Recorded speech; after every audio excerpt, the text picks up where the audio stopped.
There are no barriers at this bus stop, so if you're sitting on this bench, there's no way to protect yourself other than being aware of your surroundings and watching for that oncoming traffic. But now the RTC has an expensive plan to change that. There are more than 3,300 bus stops across the valley, and no two are alike. 1,800 of them have a shelter or a bench. About 1,600 of them actually have a shelter.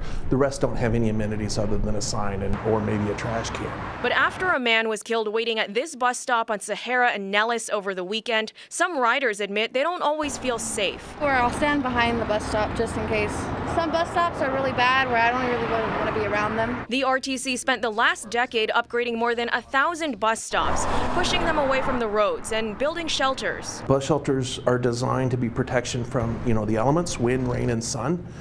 They're not hardened bunkers to prevent car impacts. So now the RTC is looking at adding steel bollards. As we know from this weekend's crash, that's not the be-all, end-all. So we're starting to look at what's next. They'll be similar to the ones the county has been installing on the Strip after a woman plowed through a crowd in 2015. The goal or the design is to get everybody involved and come up with 20 locations that we can actually put bollards in and see how it works. The RTC will pick those locations next month. We're looking at things like, the speed of the roadway.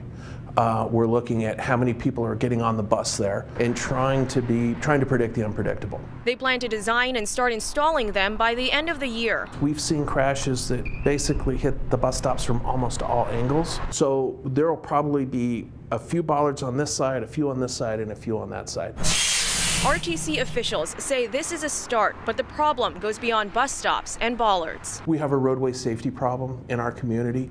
We may help in some small way, but we won't fix it.